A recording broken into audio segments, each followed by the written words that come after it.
Hello and welcome to RoboRAM Education. I hope you enjoyed learning about IoT concepts. Let's go further down the IoT road. We will look at the educational uses of IoT in this class. The benefits of IoT in the classroom mix those of IoT in content delivery, business, and healthcare.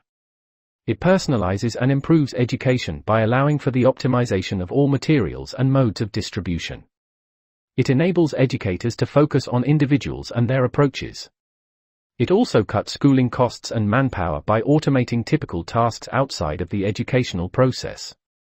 Educational groups are frequently plagued by a lack of money, labor concerns, and a lack of focus on actual education.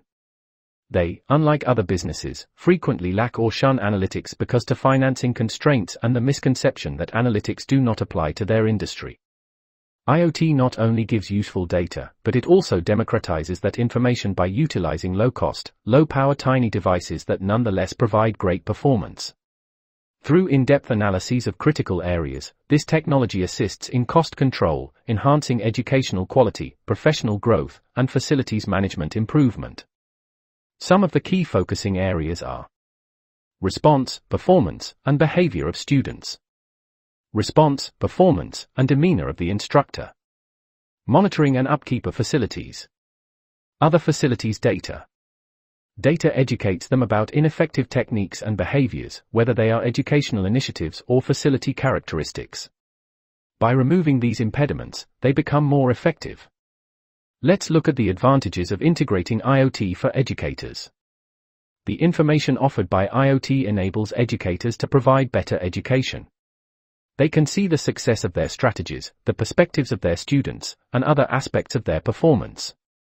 IoT frees them from administrative and management responsibilities, allowing them to focus on their goal. It automates manual and administrative labor and makes overseeing easier with features such as system flags or controls to keep pupils engaged. RFID chips are embedded in ID cards at a school in Richmond, California, to track students' presence.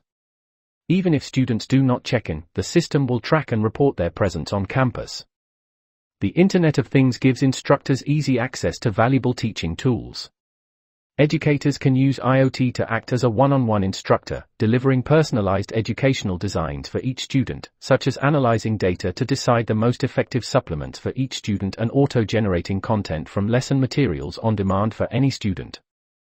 The use of technology enhances educators' professional growth because they can examine what works and learn to build better ways rather than merely repeating old or unsuccessful methods.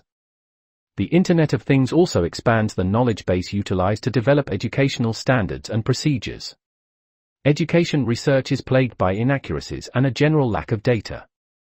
The Internet of Things, IoT, integrates vast, high-quality, real-world datasets into the core of the educational design. This is due to IoT's unique capacity to capture massive amounts of diverse data from anywhere. IoT enables education to be customized so that every student has access to what they require. Each student has the ability to direct their own experience and engage in instructional design, and most of this occurs passively. The learner merely makes use of the technology, and performance data mostly influence their design. This, in conjunction with organizational and educator optimization, results in highly effective instruction while lowering expenses. We hope you understand the many types of IoT applications. Those who haven't seen the other main IoT applications should do so to expand their knowledge. That's all there is to it for this class. See you next time on another interesting topic. Bye.